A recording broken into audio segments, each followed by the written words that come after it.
Estamos listos. Entonces, nuevamente bienvenidos a esta semana 2 del módulo 3, que lleva por nombre Fundamentos de Industria Médica.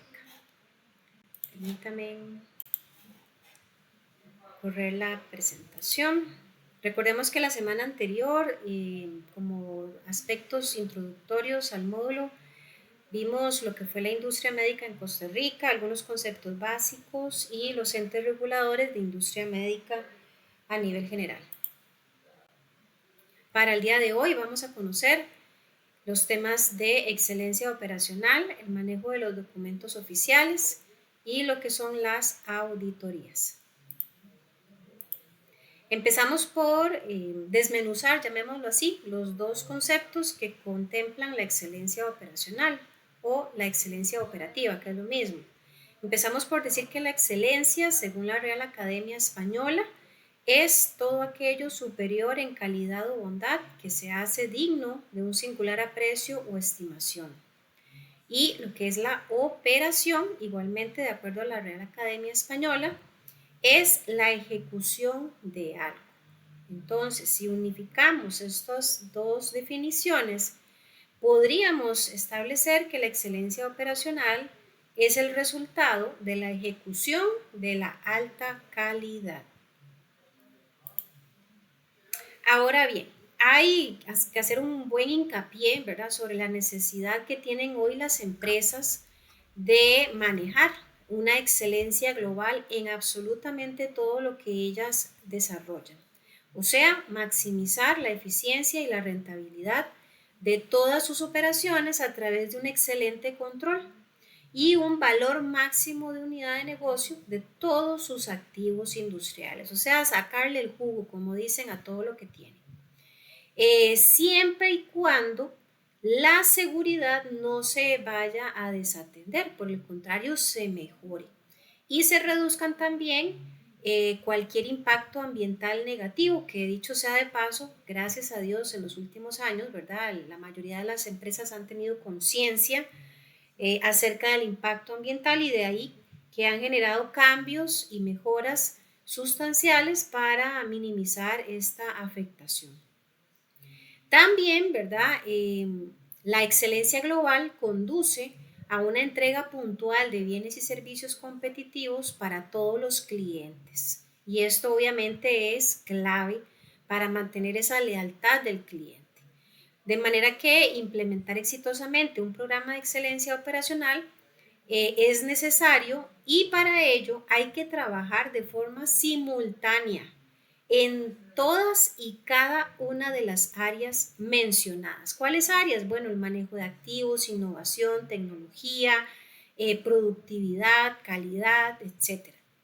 Obviamente, para lograr que esto sea posible, hay que aplicar políticas de formación, motivación, incentivación, reconocimiento y el desarrollo eficaz del talento humano. Nosotros, pues, creo que todos en algún momento hemos vivido la particularidad de experimentar la satisfacción que uno tiene cuando se le reconoce el buen trabajo. Y es que todos los seres humanos, ¿verdad?, nuestra naturaleza nos hace sentir muchísimo más motivados cuando son reconocidos nuestros esfuerzos. Esto es algo necesario.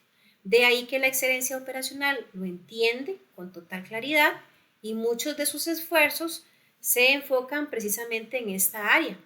Y así, obviamente, cuando se tienen colaboradores que están motivados, que están incentivados, que se ponen la camiseta, lo que dicen popularmente, ¿verdad?, que no hace falta que le estén regañando, que lo estén vigilando para ver si hace bien su trabajo, sino que lo hace porque se siente satisfecho, se siente, como dicen, identificado con su labor, ama lo que hace y cuando esto se logra de forma natural, pues obviamente se consigue cumplir con la misión y la visión corporativa. Así que vamos a decir entonces que la excelencia operacional o excelencia operativa es una filosofía. ¿De qué? De liderazgo, de trabajo en equipo y de resolución de problemas. La excelencia operacional es un proceso de ejecutar una estrategia de negocio de forma más confiable y coherente con la competencia. Esto va a reducir, va a traducirse en mayores ingresos, en un menor riesgo operativo y en menores costos de operación. No se va a tratar de reducir recursos porque sí, no. Es de encontrar, sacarle el provecho máximo a todo lo que se tiene y de esta manera, ¿verdad? Que no vayan a haber desperdicios, que no vayan a haber pérdida de valor ni reprocesos, que obviamente acarrean mayores riesgos y afectaciones a la calidad. Hay varios factores que se intervienen, ¿verdad? O intervienen en la excelencia operacional. Por ejemplo, el esfuerzo continuo de la mejora en todo lo que se hace, la disponibilidad para que hayan cambios. Hay algunos líderes en empresas que son muy herméticos, muy cuadradillos, llamémoslo así, y que no están dispuestos a hacer cambios. Esto es un freno para la excelencia operacional. Que haya una cultura donde se aprecie y se reconozca el esfuerzo de los empleados, que haya una facilidad de toma de decisiones rápida y eficaz, que haya apoyo y compromiso de todas las áreas, que haya trabajo en equipo, que exista disciplina y conducta, que se esté abierto a conversaciones. En algunas empresas a veces pareciera que se desarrolla una idea de que los únicos que piensan o que los únicos que tienen las mejores ideas son los que tienen grandes títulos y puestos en el negocio, y eso es falso.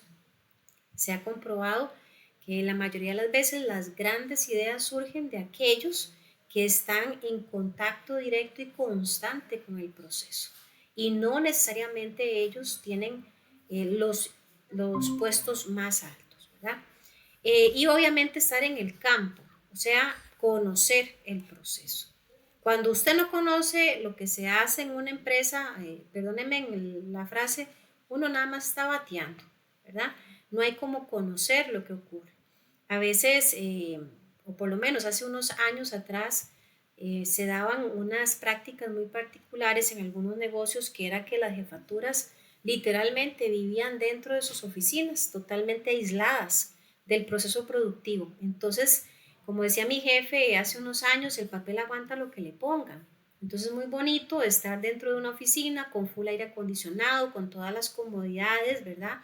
Cumpliendo un horario de oficina y ponerse a escribir en un papel ahí ideales y cosas muy lindas que suenan bonito en el papel. Pero cuando esos papelitos llegan a planta para que se implementen, a veces esos papeles no tienen ni pies ni cabeza. Y uno se pregunta, ¿en qué estaría pensando cuando escribió esto? ¿Qué es que no conoce lo que ocurre? Exactamente, no conoce lo que ocurre. Así que para efectos de la excelencia operacional se debe conocer el campo de acción, el negocio, la competencia que existe, el tipo de cliente que tenemos, nuestros proveedores, de manera que las decisiones que se tomen sean bien fundamentadas y sean coherentes con la sinergia que ocurre en la empresa.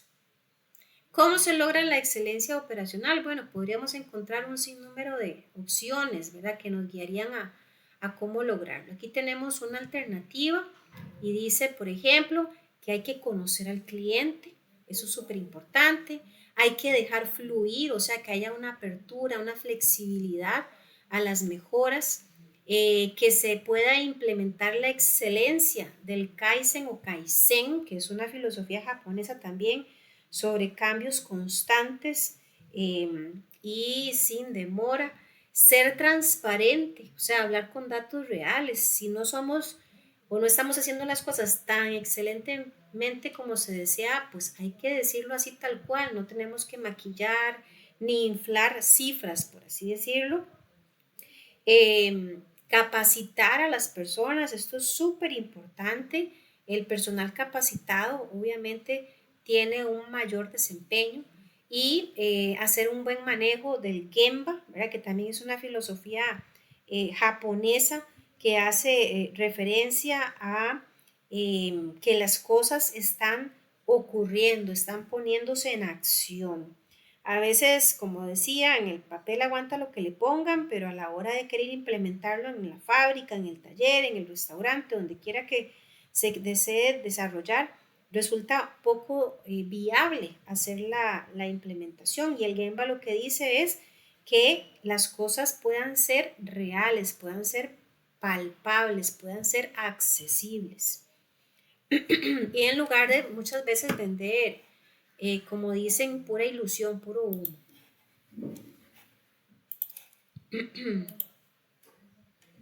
Algunos elementos de la excelencia operativa son la calidad del producto o servicio, o sea, los productos y servicios que las empresas ofrecen deben ser capaces de hacerse bien, ser capaces de que las cosas ocurran bien, no por pura suerte, ni salen bien porque esta vez la pegamos, esta vez lo hicimos bien, no, que siempre sean de acuerdo al estándar establecido.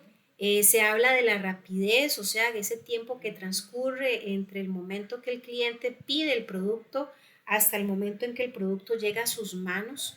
Hoy ustedes escucharán en muchos discursos que el tiempo es oro, ¿verdad? Y es una frase que nos ha acompañado por muchos siglos en la humanidad, pero cada vez esto tiene más valor y más fuerza. Las personas, nosotros como clientes, sabemos muy bien que esperar no es algo que nos guste, así que queremos siempre todo rápido. Y generalmente vamos a buscar un lugar donde puedan darnos lo que buscamos en el menor tiempo posible. La fiabilidad es otro elemento de la excelencia operativa que hace referencia a ese cumplimiento de los plazos acordados de entrega. A mí me pueden decir, mira, te vamos a dar, por ejemplo, un par de zapatos que ahorita no hay disponibles en el stock, pero te lo podemos traer dentro de 2 días. Yo estoy esperando, ¿verdad? Que máximo sean esos 2 días. Si pasan esos 2 días y a mí no me llaman para decirme que el producto llegó a tienda, ya ahí no hay fiabilidad del producto, ni de la marca o del negocio en sí. La flexibilidad, que es esa capacidad para hacer cambios rápidos, puede ser en el diseño, en la variedad, en el volumen, en las fechas. Eso es importantísimo porque es interesante ver que nosotros como clientes, eh, pues tenemos una perspectiva que muchas veces olvidamos cuando estamos del otro lado de la baranda, cuando somos los que ofrecemos el producto. Y cuando un cliente de pronto dice, mira, qué sé yo, me equivoqué en el pedido, ¿será que en lugar de que me fabriquen 1.000 piezas, me pueden fabricar 1.500 piezas? El cliente espera que la respuesta sea sí, no un no. Entonces, la parte de la flexibilidad es parte de esa excelencia operativa. Y en cuanto al costo, que esta es como la mezcla perfecta que todos aspiran tener y es un equilibrio perfecto entre la rentabilidad del producto y el costo de producir el mismo. Entonces, siempre se busca a través de la excelencia operativa que la calidad nunca sea sacrificada, ¿verdad? Pero encontrar que la manera o en la administración de los costos sea la más efectiva posible. Vamos a ver un pequeño ejemplo, bueno, creo que eran 2 ejemplos los que traía por acá, acerca de cómo algunas empresas establecen su estructura de excelencia operacional. Ahí tal vez me ayudan los compañeros que están ingresando y que tienen el micrófono abierto, lo pueden cerrar por favor para no interrumpir acá el audio. Les agradezco, muy amables. Por acá tenemos esta estructura, ¿verdad? O este esquema de la excelencia o del sistema de excelencia operacional que maneja la empresa Chevron Corporation. Ellos establecen, ¿verdad?, la estructura como si fuera un edificio. Si lo vemos en forma global, encontramos una parte inferior que son las bases, una estructura un poco más robusta y finaliza con el techo, la cúspide, ¿verdad? Entonces ellos visualizan que su sistema de excelencia operacional primero nace o se sustenta de procesos enfocados en la seguridad, la salud de las personas, la confiabilidad, la seguridad de los procesos, el cuidado del medio ambiente, la eficiencia, y tienen que a través de estos procesos se logre alcanzar los objetivos como promover una fuerza de trabajo sana y mitigar los riesgos de salud laboral significativa, identificar y mitigar riesgos ambientales y de seguridad de los procesos, por mencionar algunos. ¿Y todo esto para qué? Para ser clase mundial. Esa es su visión a través de la implementación de este esquema de excelencia operacional. Este es otro ejemplo, pero de la empresa DuPont. Está un poco diferente, pero siempre muy bien detallado, ¿verdad? Acerca de la manera en que ellos trabajan, acerca de la forma en que identifican sus procesos claves y también su ruta de acción. Separan en tres grandes grupos, lo que es la productividad de activos, la efectividad del capital y la gestión de riesgos de operación. Para ellos estos tres agrupaciones les guían hacia mantener un sistema integrado de excelencia operacional, obviamente con roles, responsabilidades, prácticas, procedimientos bien definidos que les permiten avanzar hacia sus metas. Bien, abro aquí un pequeño espacio para saber si hay alguna pregunta acerca de la excelencia operacional.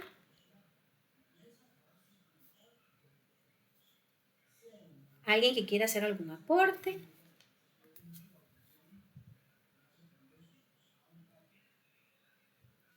Okay. O si no, me podrían confirmar, por favor, si está clara la información que hemos explicado hasta el momento, por favor. ¿Me pueden confirmar? Ok, gracias compañeros, excelente. Vamos a pasar ahora al segundo subtema de la clase, que es el manejo de documentos oficiales. Ese es un temilla que parece muy sencillo, pero vieran qué particular es porque se trabaja con mucha regularidad en las empresas, específicamente en áreas de calidad. Entonces, parece ser algo muy rutinario, muy cotidiano, parecería no tener mayor importancia, pero para efectos de auditorías, que es el último tema que vamos a ver hoy, resulta ser clave, muy, muy clave. Así que vamos a prestar buena atención a este otro temita. Cuando hablamos de documentos o de registros oficiales, estamos haciendo referencia a cualquier documento donde nosotros vayamos a observar procedimientos, alguna especificación, un plano, un formulario que la empresa tiene, ¿verdad? Para la manufactura, por ejemplo, de un producto o para el ofrecimiento de un servicio. O sea, esa documentación que va a guiar acerca de cómo se deben hacer las cosas o que permiten llevar un control de los cambios, actualizaciones o acontecimientos que se presenten. Y resulta que cuando hablamos de un documento oficial es porque tiene un carácter oficial, un carácter inclusive hasta podemos decir que legal, ¿verdad? Sustenta, justifica, evidencia acciones y prácticas que se hacen en la empresa de forma constante. Entonces, cuando decimos que es un documento oficial, no es un borrador. Cuando decimos que es un documento o un registro oficial, no puede ser utilizado de forma irresponsable o de manera descuidada. Y para esto vamos a entender en adelante que cualquier anotación que se haga en estos documentos siempre tienen que estar respaldados por quien hizo la anotación, o sea, el responsable.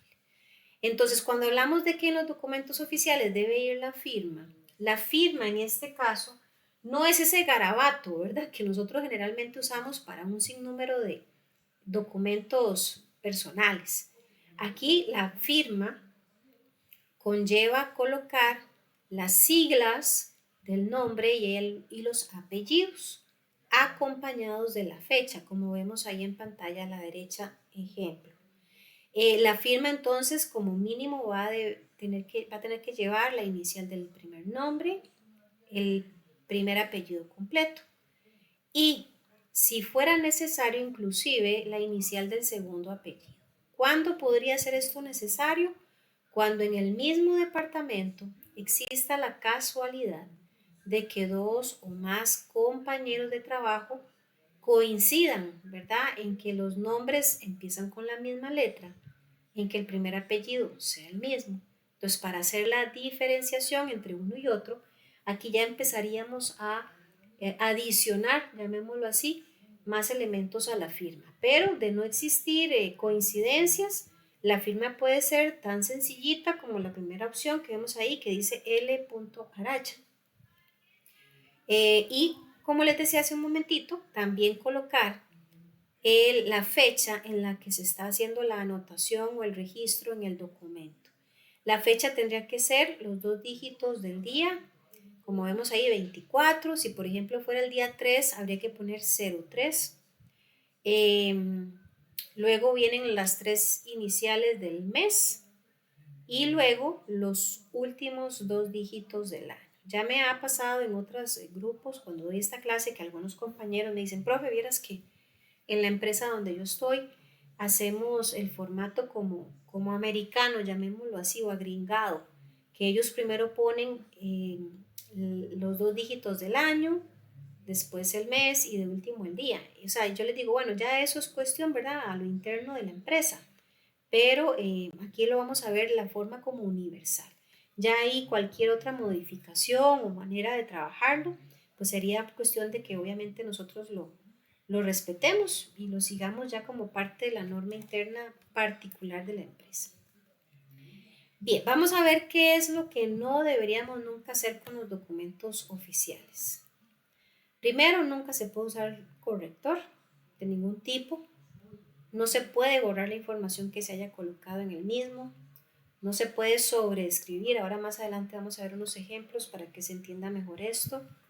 No se debe usar lápiz.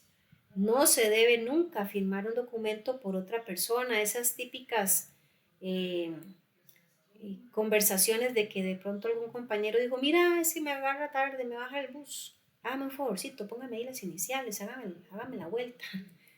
No, qué pena, ¿verdad? Enójese si quiere, pero no podemos firmar por nadie, nadie. No se debe documentar ni anotar, ¿verdad? Ningún dato en formularios ni antes ni mucho tiempo después de que se evidenció la información. Y aquí me gusta poner el siguiente escenario. Supongan que cuando ya, pues uno como ser humano, ¿verdad? Se confía, se acostumbra tanto a hacer una tarea, llegado cierta cantidad de veces que usted lo hace, uno intenta o busca maneras de agilizar el proceso tal vez de llenado de un documento. Y entonces dice, bueno, la verdad es que toda la vida siempre hago lo mismo en las tardes. Voy a hacer un recorrido, voy por tal área y nunca pasa nada. Voy a adelantarme y voy a ir llenando de una vez y me adelanto inclusive a poner que no pasa nada. Eso no se debe hacer, ¿verdad? Porque puede hacer que en ese momento que usted supone, ¿verdad? Que no va a haber nada diferente a lo que generalmente ocurre, pase algo diferente. ¿Y qué pasa? Que por haberme adelantado, tenga que hacer ahora una corrección porque el dato ya no coincide con la realidad. Entonces, eso no se debe hacer. Ni tampoco el otro escenario, que es el contrario, que es, dice, llenarlo mucho tiempo después. Entonces, que de pronto, ¿verdad? En alguna precisa, que corra, que falta algo, que ya me tengo que ir, qué sé yo. Eh, por esa situación, ¿verdad? De presión, uno diga, mira, es que me voy a atrasar mucho si termino de llenar todo el formulario. La verdad es que lo lleno mañana. Eso no está bien, porque de aquí a mañana, ¿verdad? Muchos datos puede hacer que yo los olvide los, o los coloque mal inclusive. Entonces, así le agarro este tardecito, lo que sea, lo correcto en el manejo de documentos oficiales es llenarlos en tiempo, y en el momento que se están observando o verificando y de esta manera, ¿verdad? Pues salvaguardar la integridad de los datos. Tampoco se deben utilizar flechas ni cualquier otro tipo de ayuda gráfica para aclarar información. Ahora vamos a ver unos ejemplos al respecto, pero a veces es verdad que uno ahí jocosamente dice, ay, voy a poner una florcita, un corazoncito aquí, y abajo al pie de página pongo otro corazoncito para hacer alusión a una nota, a alguna aclaración. Dios libre, ¿verdad? Nada de corazoncitos ni caritas felices. No, no, no, no. O sea, vamos y estamos conociendo la forma estándar y universal del manejo de documentos oficiales. No me quiero adelantar, pero ya vamos a ver qué es el símbolo que se utiliza. Nunca se debe documentar en borrador, o sea, el papel es oficial. Lo que usted llenó, usted lo va a llenar con buena letra y de forma correcta, porque no funcionan los borradores. Eso de que voy a hacerlo ahí un tachón, no importa, ahora llego a pasarlo a la oficina. No, no, tiene que ser oficial todo lo que usted coloque. No se debe tachar la información. Ahora vamos a ver cómo es que se hacen las correcciones, ni desechar registros que se encuentren con errores o deteriorados, porque esto podría inducir, ¿verdad?, al cuestionamiento de si será que estamos ocultando, tapando alguna información. Todo tiene que ser documentado, así esté con errores, así esté deteriorado, ya en casos extremos, ¿verdad? Que yo les voy a decir, si es que hubo una inundación o una plaga de ratas, ¿verdad? Y uno dice, pero ¿cómo yo voy a seguir guardando este pedacito de papel si se lo comieron las ratas? Ya eso son cosas extremas. Y en el peor de los escenarios, si todavía hay algo que rescatar, uno podría inclusive tomar fotografía, escanear, ¿verdad? El documento como para intentar ampliar su existencia, digámoslo así. Pero inclusive dándose una situación así, habría que hacer un documento que respalde porque el documento original físico no existe, ¿verdad? Vamos a ver algunos errores comunes que cometen algunas personas en el manejo de los documentos oficiales, un poco relacionado a lo que acabamos de ver. Se corrigen sin colocar las iniciales en la fecha. O sea, ¿qué pasa? Que no sabemos quién hizo la corrección. Se puede corregir solo una parte del error, esto no está bien. Ahora vamos a ver ejemplos. La sobreescritura y el exceso de correcciones. Vean este caso, cuando se corrige y nadie puso la firma ni la fecha. En la parte superior es la forma correcta, ahí vemos en rojo donde se hizo una corrección y en verde donde aparecen las siglas y la fecha de quien se hace responsable de esa corrección. Pero en la parte de abajo no aparece firma ni fecha. O sea que aquí queremos buscar al responsable de esa corrección y no sabemos quién fue. Esta es otro error común, que es que alguien venga y haga una corrección parcial del error. La parte de arriba es lo correcto. Aquí la persona tal vez estaba desenfocada, confundida y empezó a escribir una fecha. Da la impresión, ¿verdad? Que bueno, pone 03/A. Tal vez vaya a tener intención de escribir agosto y luego cae en razón de que no era agosto, que era septiembre. Y ahí lo correcto es tachar inclusive el número. O sea, todo y volver a colocar a la par, si hay espacio, la corrección completa, en este caso 03, septiembre, 08. Y firma con la fecha de la corrección. Abajo hay errores, ¿verdad? Donde solamente se tachó la inicial del mes. Aquí lo correcto era todo, por supuesto. Esto es sobre escritura. Podría darse cuando alguien de pronto está usando un lapicerillo y se queda sin tinta uno a medio camino.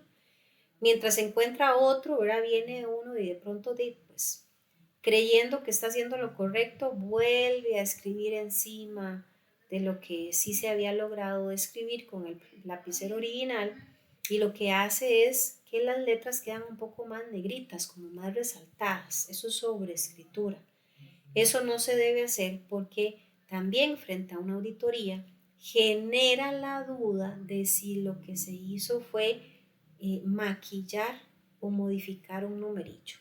¿Verdad? Yo no sé de ustedes alguna vez, espero que no, pero tal vez en la escuela o en el cole, que por ahí, bueno, yo lo digo por profesora porque uno ve de todo, ¿verdad? Que el chiquillo tal vez se sacó este, ¿cómo se llama? Un 70, ¿verdad? Y hacen magia para modificar ese 7 y lo convierten en un 9 para que aparezca un 90.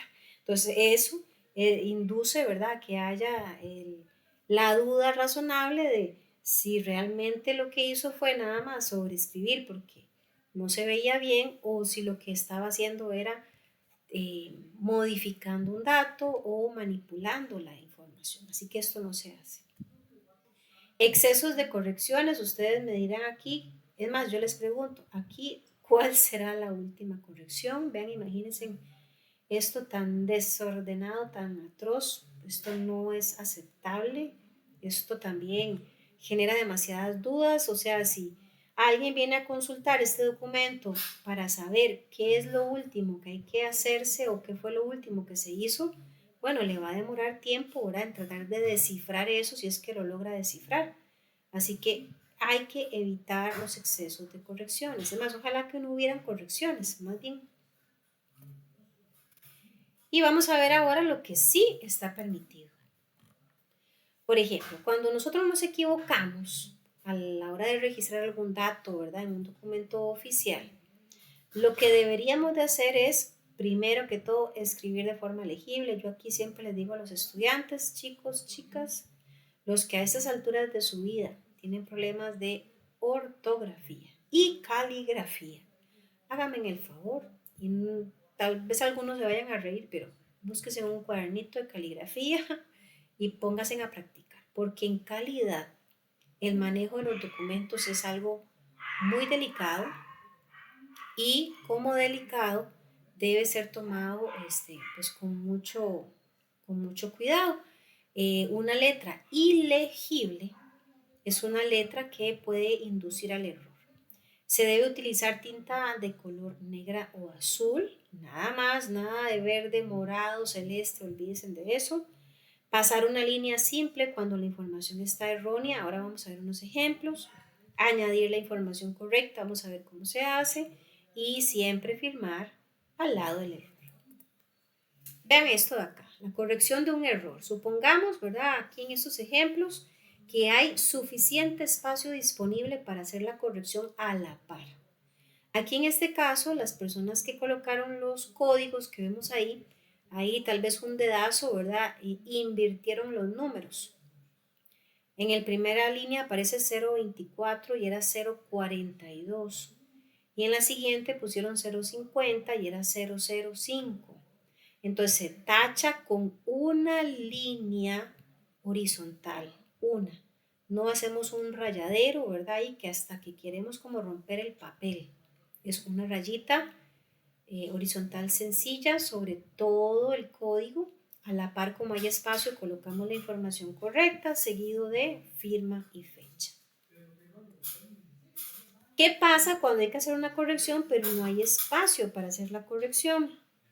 Bueno, se puede hacer con una nota. Recuerdan que hace unas diapositivas atrás les había indicado, ¿verdad?, que no se debe utilizar cualquier simbología para hacer notas, nada de corazoncitos ni caritas felices.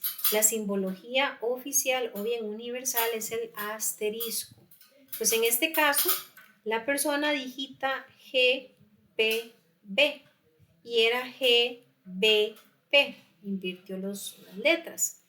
Pero ahí en la misma celda o cuadrito donde está el error, no hay espacio para hacer corrección. Entonces, en ese caso se dibuja un asterisco y en la parte inferior del papel, donde haya un espacio para hacer las aclaraciones, se tendría que volver a digitar el asterisco y colocar la leyenda léase y luego la información correcta acompañado de firma y fecha. Inclusive creo que por ahí estaba, pero no recuerdo. En una misma página, ¿verdad? O documento puede ser que se den varias anotaciones. Cuando hay varias, lo correcto es enumerarlas. Ahora, en algunos escenarios y en algunas empresas existe el permiso, la autorización de que cuando un espacio no se utiliza, bueno, no puede quedar en blanco. Hay que hacer la salvedad, ¿verdad?, de que no aplica el llenado de esa zona del formulario. Entonces se puede utilizar las iniciales NA. Podría ser, si está autorizado, repito, que pueda utilizarlo como vemos en pantalla, el NA eh, y el trazo de líneas o de flechas, ¿verdad?, que me indican que ese NA aplica para toda el área que involucra ese trazado. Pero en algunos casos hay que poner NA en cada casilla. De hecho, voy a devolverme porque hace un rato lo vimos, ven acá. Aquí había que poner el NA uno por uno. Que mire, que profe, pero es que es un montón. Ni modo, si esa es la política de la empresa hay que hacerlo, ¿verdad? Ok, algunos comentarios adicionales. Bueno, creo que aquí estaba la aclaración que hice. Pueden realizarse si son necesarios para hacer aclaraciones, utilizar el asterisco para hacer las referencias. Cuando existen varios comentarios o anotaciones, se enumeran y siempre deben estar firmadas al final. Bien, abro paréntesis nuevamente, chicos, chicas, compañeros, compañeras. ¿Alguna pregunta? ¿Alguien ha tenido experiencia en el manejo de documentos oficiales? ¿Alguna anécdota? Aquí, aclaro, ahora estamos viéndolo si tuviéramos que hacerlo de forma manual. En muchas empresas ya todo esto está totalmente digitalizado, ¿verdad? Pero no porque sea digitalizado significa que no se vayan a dar errores, podrían darse también.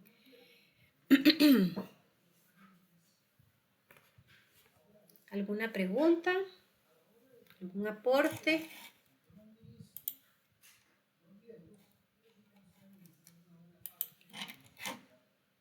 ¿Me pueden confirmar si quedó claro por el momento este segundo tema? Gracias. Excelente, gracias compañeras y compañeros.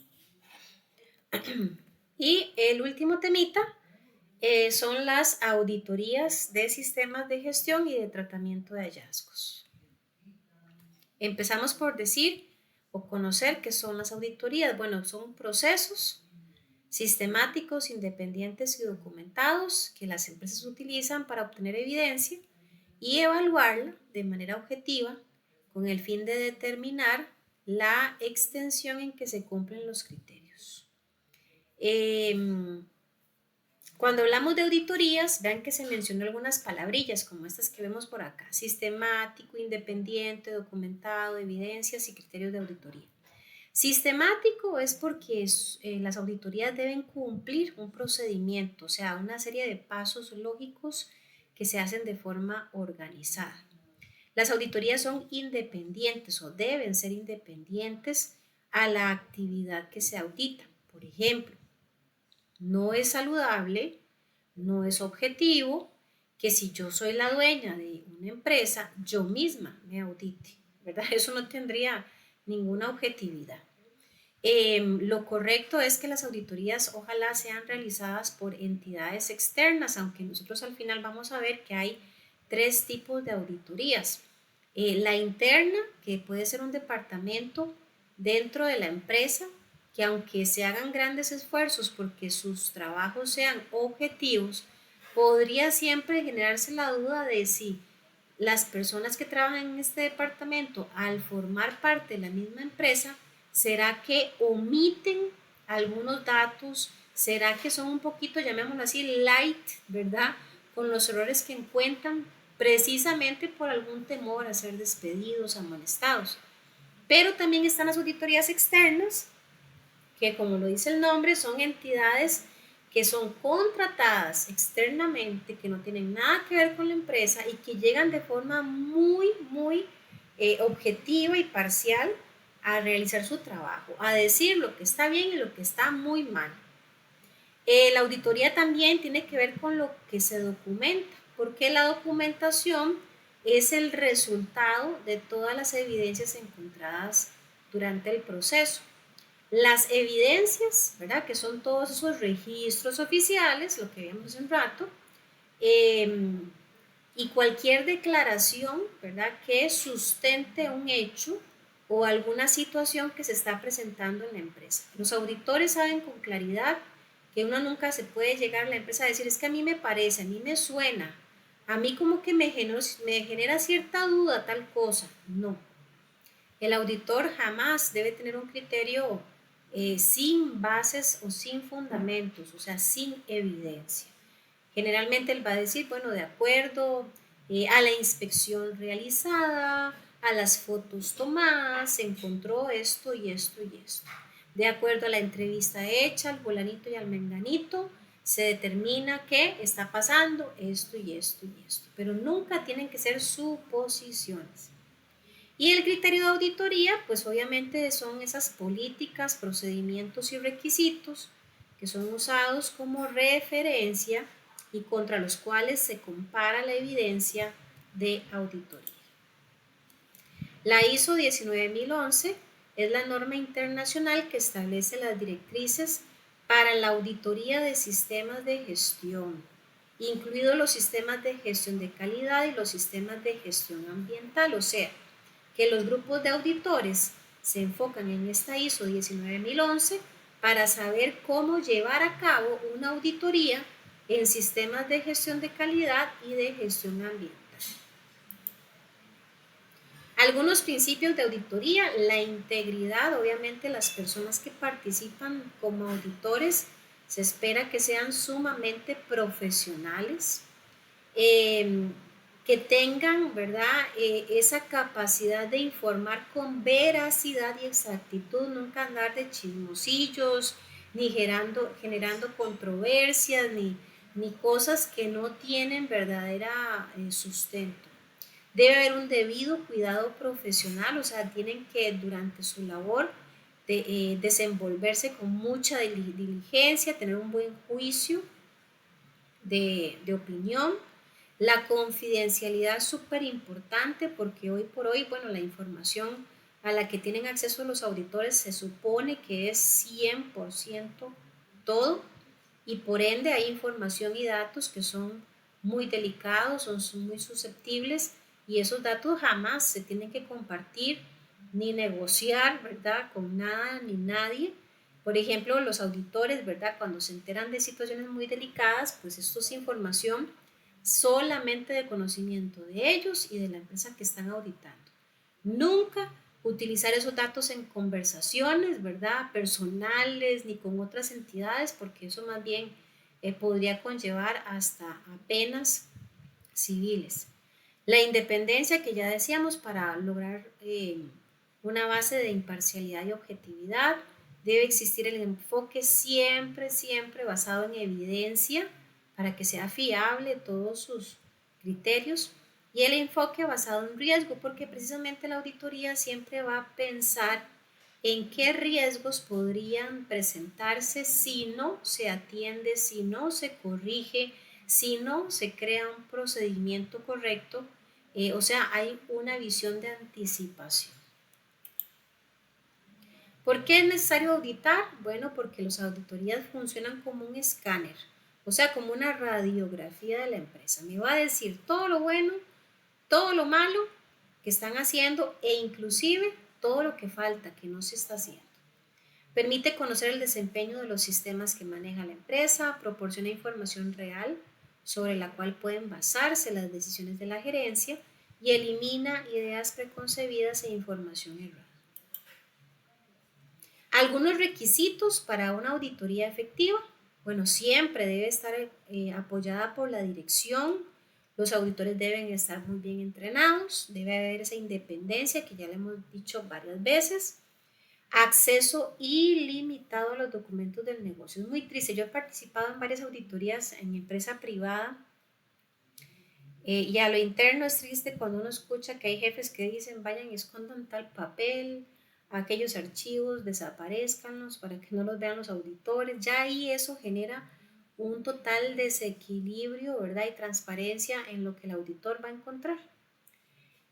Acceso a todos los niveles gerenciales. También en una ocasión escuché por ahí en una empresa donde le decían a los auditores, ustedes pueden andar por todo lado menos a tal puerta, ahí no se pueden meter. Entonces ahí es muy triste porque ¿qué estarán ocultando? Y los procedimientos obviamente de auditoría deben estar bien definidos. Ningún auditor llega a una empresa a batear, a ver qué se le ocurre preguntar, a ver a quién se le ocurre ir a visitar. Todo eso conlleva una etapa previa de planificación para que obviamente el proceso sea ordenado y bien completo. Estos son los tipos de auditorías que les mencionaba hace un ratito. Era la interna, la externa por parte de clientes, la externa solicitada por clientes y la externa en búsqueda de certificaciones. La interna, ya les decía, son un departamento propio de la empresa como tal que realiza labores constantes para ir afinando, mejorando, corrigiendo, pero no siempre, ¿verdad? Es muy objetiva la labor de esta área, aunque se intenta muchas veces que sí lo sea.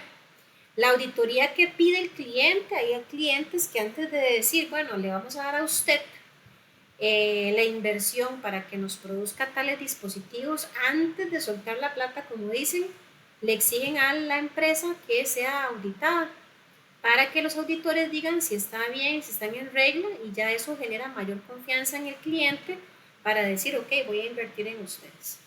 Y las auditorías externas para buscar una certificación, que eso también se puede dar cuando la empresa está optando, ¿verdad?, por lograr alguna certificación en un producto, en un proceso, pues obviamente sí o sí va a tener que exponerse a una auditoría para que se certifique como acorde o como está o como que la empresa sí está cumpliendo con todos los requisitos internacionales de la norma.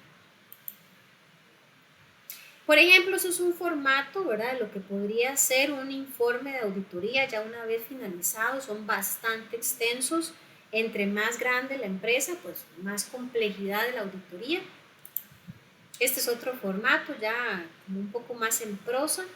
Esto es meramente como dato curioso. Algunos consejos durante una auditoría. Recordemos que nosotros no solamente podríamos ser auditados, revisados, ¿verdad?, sino que el día de mañana podríamos ser nosotros quienes auditamos a alguien. Muy importante, siempre hay que demostrar que se tiene el conocimiento del sistema. Para quienes han vivido auditorías, saben que esos días, semanas o meses son de mucha tensión en toda la empresa. La gente anda con niveles muy al límite de tolerancia por el estrés que esto genera. Toda empresa quiere sacarse un 100 en las auditorías, porque todo esto agiliza negociaciones, avances, proyectos, pero cuando no se logra ese 100, pues obviamente se atrasa todo. Pero hay que demostrar conocimiento del sistema. Casi siempre a la gente las mandan casi que a estudiar, ¿verdad?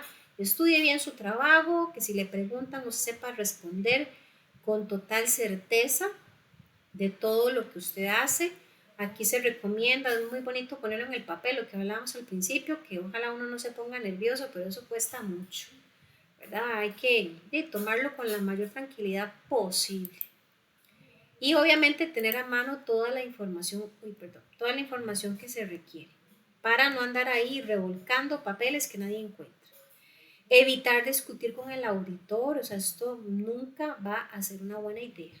Y recordemos que el auditor, perdónenme si aquí hay algún auditor o conocen o tienen familia auditora, no lo voy a decir con ánimo de ofender, pero a veces los auditores caen mal. Y no es que ellos quieran caer mal, es que como ellos tienen que estar con la lupa, a nadie le gusta que le digan si está haciendo algo malo. O sea, por eso uno dice, ay, es que ya vienen los sapos, ya viene que cae mal, que juega vivo. No, es que están haciendo su trabajo. Y una persona que llega en un puro vacilón no necesariamente va a lograr escarbar profundo. ¿Por qué? Porque el que anda en el vacilón, en el colgorio, no siempre se gana, ¿verdad?, el respeto que se requiere para este tipo de tareas. Así que hay que evitar discusiones, no tomarse nada personal. No ponerse a buscar excusas rebuscadas, ¿verdad? Intentando tapar la torta. Lo que está mal, punto. A veces mejor uno quedarse calladito y tener una buena disposición a solucionar y mejorar el problema antes de estar mintiendo y metiendo una larga y una corta, porque eso lo que hace es entorpecer el proceso. No hay que tenerle miedo a las no conformidades, ¿verdad? Esto a todos les pasa en algún momento. Las no conformidades son oportunidades de mejora que tiene el negocio, así que no hay que tenerle miedo a ellas. Aclarar todas las dudas que se tengan en las reuniones de cierre. Casi siempre en procesos de auditorías hay como mínimo 2 reuniones, si no es que más. En el arranque, que es donde están todas las partes involucradas del proceso, donde se les va a informar qué se va a hacer, cuál es el plan, el cronograma, etcétera. Pero siempre va a haber una de cierre donde se desarrolla de forma resumida todo lo que se encontró. Ahí hay que aclarar dudas. Y no olvidar que cualquiera que sea el resultado, todo siempre va a tener solución. Me decía unos chicos hace unos meses atrás cuando veíamos esto. Sí, profe, a veces la solución es que lo echen a uno. Qué triste, pero bueno, de ahí. Si usted está haciendo bien su trabajo, no tiene que preocuparse. Preocúpese cuando usted sabe que no lo está haciendo bien. Las no conformidades son oportunidades de mejora.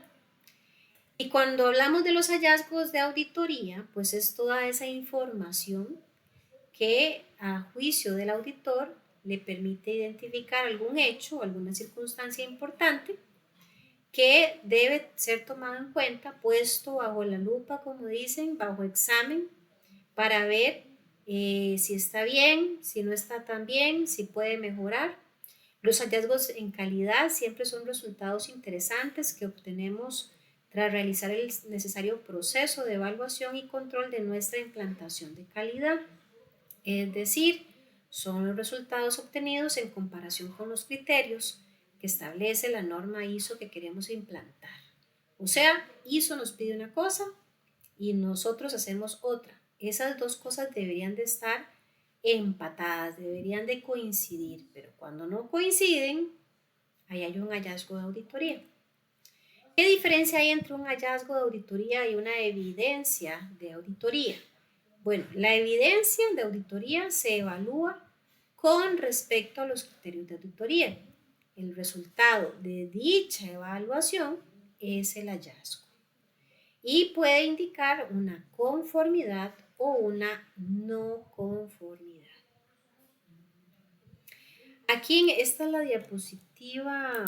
Aquí esta yo no ahondo mucho porque es como un poquito de información de más. Me interesa nada más aquí generar en la 52 cómo es que se gestionan los hallazgos y las no conformidades hasta su resolución. Bueno, primero, siempre se debe definir un cronograma con las inspecciones a realizar, lo que yo decía hace un momentito de esa planificación que realizan los auditores antes de realizar su labor de campo.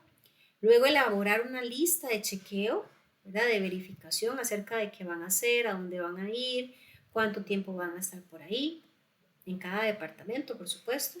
Luego ejecutar la inspección prevista, evaluar los hallazgos obtenidos, definir las acciones correctivas para aplicarlas e implementarlas, documentar todas las mejoras obtenidas y efectuar el cálculo de los indicadores de gestión. Aquí es importante. Los auditores no solamente van a llegar a decir, bueno, eso está muy bien, excelente, te dan una palmadita por el hombro y ya. Ellos te van a decir, está muy bien, pero yo creo que usted podría mejorarlo. Y eso te ponen un reto. Y cuando dicen, mira, esto está re mal, resuélvalo. Ante cualquiera de esos escenarios, la empresa siempre va a tener que generar una evidencia, una documentación del esfuerzo, de la mejora, de la acción que hizo para poder atender esa observación que hizo los auditores. Y los tipos de hallazgos de auditoría son prácticamente estos tres. El que se llama conformidad, o sea que lo hicimos totalmente exacto al requisito especificado, que es lo que todos quieren. Luego está la no conformidad, que podría ser el incumplimiento total o parcial de un requisito. Hay no conformidades menores y otras que son mayores. Y también están las observaciones, que esto puede ser una oportunidad, ¿verdad? O una situación que la empresa no estaba previendo, que el auditor detectó y le dice al cliente o a la empresa, mira, vieras que acá para esta situación ustedes no tienen un plan, ¿qué van a hacer si pasa? Entonces esa es una observación. Actuaciones del auditor. Con este terminamos, chicos y chicas. Aquí vienen 3 escenarios para que los analicemos un poquitito. Es algo bastante práctico. Dice el primer escenario: si arreglas estas no conformidades antes de la reunión de cierre, no las pondré en el informe de auditoría. ¿Qué tan eficientes son las acciones correctivas que se implementan en forma rápida? Pues no mucho. De hecho, tienden a ser acciones muy superficiales que se centran principalmente en los síntomas del problema, o sea, no en la causa. La acción correctiva tiene que identificar toda la gama de posibles causas que existen a lo largo del proceso, desde el principio hasta el final, y pensar en dónde podría existir la real causa raíz de la inconformidad. Esto es imposible de hacer en una carrera antes de la reunión de auditoría de cierre. Vean, siempre se espera que la relación o la interacción entre el grupo de auditores y las personas de la empresa que está siendo auditada sea muy neutral, ¿verdad? No estoy diciendo con esto que no tenga que haber cordialidad, sí va a haber cordialidad, o sea, de hecho las auditorías, como antes lo mencioné en algún momento, no duran un día, ni 2 horas. Las auditorías duran semanas, meses, inclusive años. Yo estuve en una empresa donde hubo una auditoría que duró año y medio porque era enorme la empresa y era muy compleja. A ese grupo de auditores tuvieron que darles hasta una oficina. Casi que la gente pensaba que ya eran empleados de la empresa y no eran empleados de la empresa. Entonces, ¿qué pasa? Que aunque se intenta que el contacto sea totalmente neutral, solo para auditoría, de ahí es que somos seres humanos, tendemos siempre con poco tiempo a generar confianza. Entonces, ¿qué pasa? Que por ahí, ¿verdad? Aparece alguien que dice, ay, es que este compita me cayó tan bien, pero le encontré una no conformidad. Ay, pobrecillo, no lo voy a joder. Vengo y le digo, creyendo que es la gran gracia, mira, te encontré esto, arreglarle una carrerita y no lo voy a poner en el informe. O sea, eso no está bien. No está bien. Como dice el texto, esto simplemente es atacar un síntoma, no la causa. Y probablemente ese error se va a volver a repetir porque no se atendió como era. El caso del centro dice, no voy a reportarlo esta vez, pero si el problema reincide en la próxima auditoría, voy a escribir una no conformidad mayor. O sea, eso es como una amenaza ahí maquillada a un favorcito que le estoy haciendo. Una auditoría es una evaluación objetiva y equilibrada de la organización. La falta de identificación de las no conformidades no ayuda a nadie. El auditor debe simplemente reportar lo que encuentra, positivo o negativo. Si el resultado resulta ser una inconformidad, debe ser usado como una oportunidad para mejorar el proceso, no como una citación de la policía, que se puede evitar si usted promete hacerlo mejor. Y por último, dice este escenario: 6 meses es demasiado tiempo para que una acción correctiva permanezca abierta. Idealmente, las acciones correctivas se abren, se investigan, se actúa y se cierra lo más rápidamente posible. Eso es lo ideal.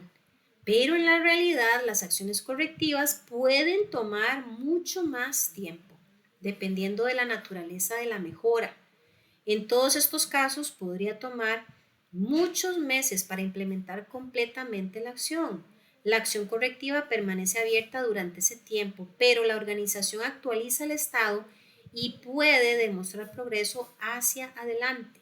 tienes que considerar la naturaleza de la acción correctiva cuando evalúas cuánto tiempo ha estado abierto. Y lo explico con dos posibles escenarios. A ver, supongamos que la empresa auditora dice, mira, tenés como una no conformidad que el Departamento de Recursos Humanos no tiene un organigrama. Bueno, hacer un organigrama, eso se hace fácil y rápido. Entonces, probablemente yo voy a tener esa no conformidad abierta, y cuando dice abierta es porque en las auditorías se manejan sistemas informáticos también, donde se va respaldando por departamento todas las no conformidades. Estos sistemas informáticos se tienen acceso, ¿verdad? Para que los empleados de la empresa, bueno, de ciertos puestos, puedan ver todas las no conformidades y puedan ir alimentando el mismo sistema con los cambios, perdón, las mejoras o las correcciones que se están haciendo, porque no es que voy a buscar todo lo malo que usted hizo y chao, ya me pagaron y me olvido del tema. No, a mí me pagan como auditor, sí, hago mi trabajo, le saco a usted la lista de todo lo que está fallando, de todo lo que puede mejorar, pero voy a estar, como dicen, con el dedo sobre la hoja, viendo cómo usted está corrigiendo, y hasta que usted corrija todos los errores de la auditoría, vamos a dar por cerrada el proceso de auditoría. Entonces, no podemos decir, si me preguntan, profe, ¿cuánto tiempo tiene la empresa para corregir todas las no conformidades? No hay una respuesta para eso. Porque el hacer un organigrama, yo eso lo puedo hacer en una tarde para un departamento. Y ya resolví esa no conformidad. Pero ¿qué pasa si la no conformidad es toda la empresa está fallando porque ninguna persona tiene, qué sé yo, y de hecho esto lo vi una vez, no tiene capacitación en el manejo de conflictos? Y resulta que toda la empresa son, no sé, 10.000 personas. ¿Cuánto tiempo voy a durar yo para capacitar a 10.000 personas en un curso? Eso no se hace en un día, ni en una semana, ni en un mes. Yo no puedo detener la operación, ¿verdad? Para capacitar a 10.000 personas. Entonces, dependiendo de la no conformidad, así va a ser el tiempo de respuesta. Pero en este último escenario, no es que la empresa va a decir, ay, no, mira, para capacitar a todo el personal vamos a ocupar, qué sé yo, 8 meses. Entonces, hasta dentro de 8 meses voy a meter en el sistema que ya están capacitados. No, yo tendría que ir generando actualizaciones, como dice ahí. Entonces, por ejemplo, en el primer mes capacité, no sé, a 3.000, entonces yo coloco en el sistema. A tal fecha se han logrado capacitar 3.000 colaboradores. Todavía estamos desarrollando el esquema de capacitación. Para el próximo mes tenemos prevista más capacitaciones y ahí vamos agregando. Pero el auditor lo que quiere es ver que hay acción, que hay interés por resolver lo antes posible.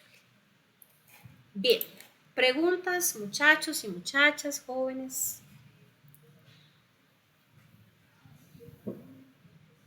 ¿Alguna duda? ¿Algún aporte que quieran hacer sobre los temas vistos el día de hoy?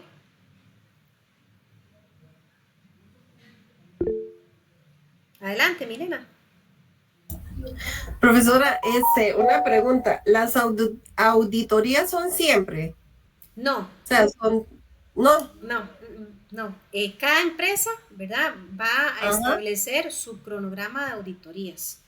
Y pueden existir, digamos, varios escenarios. Por ejemplo, en industria médica, resulta que supongamos que, qué sé yo, X empresa de industria médica está recibiendo comunicación con un mega cliente que quiere invertir.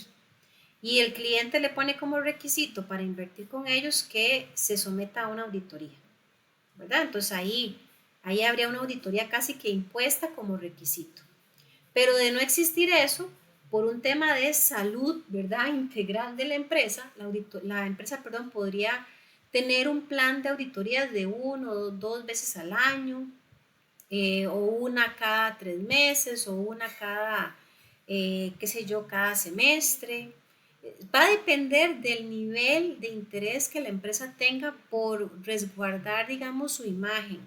¿Por qué? Porque para cualquier cliente interesado en invertir, Generalmente ellos quieren ver, como dicen, la carta de presentación de la empresa. Entonces, una empresa que dice, mira, vea, yo tengo al año 2 auditorías, de un cliente va a sentir mucha confianza de eso porque sabe que la empresa se está exponiendo, ¿verdad?, a un alto nivel de calidad para cumplir con ciertos criterios y eso genera confianza. Entonces, digamos, no hay como un número, eso va a depender de la empresa, qué tanta disponibilidad, qué tanto recurso, qué tanto interés tenga, cuánta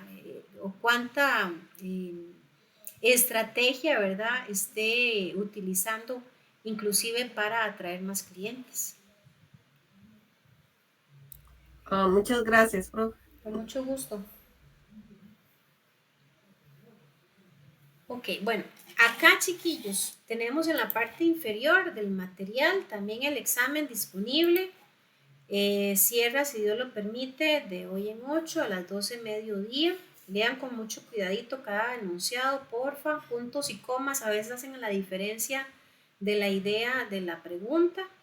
En los próximos minutos estaría subiendo el video como regularmente lo hacemos. Y recordarles que cualquier preguntita pues la manejamos siempre a través del correo electrónico de IPEA, por favor. Así es que si todo está clarito, si no hay más consultas, pues eso es lo que tendríamos dispuesto para esta noche. Agradecerles el tiempo que disponen, a los compañeros que se logran conectar a la clase en vivo y a los que ven la clase grabada. Igualmente, cualquier duda que surja, me la pueden hacer saber por correo electrónico. Pero eso sí, tienen que ver la grabación completa, tienen que leer el material, porque me ha pasado, rara vez, pero me ha pasado que algún estudiante por ahí me dice, profe, es que vieras que no entiendo X tema. Y le pregunta a uno, sí, pero yo se lo expliqué en el video, ya lo vio. No, hombre, es que ese video es muy largo, profe. ¿Por qué no me explica un toquecito esto? Nada más, de una vez sepan lo que mi respuesta va a ser. No, no se lo voy a explicar porque su deber como estudiante es ver toda la clase y leer el material como repaso. Pero bueno, por dicha acá eso no ha pasado. De mi parte, jóvenes, eso sería todo. Que tengan una feliz noche y estaríamos nuevamente en sintonía de hoy en 8 si Dios lo permite. Buenas noches.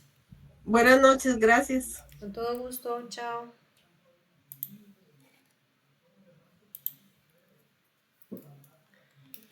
Ay, ay, ay.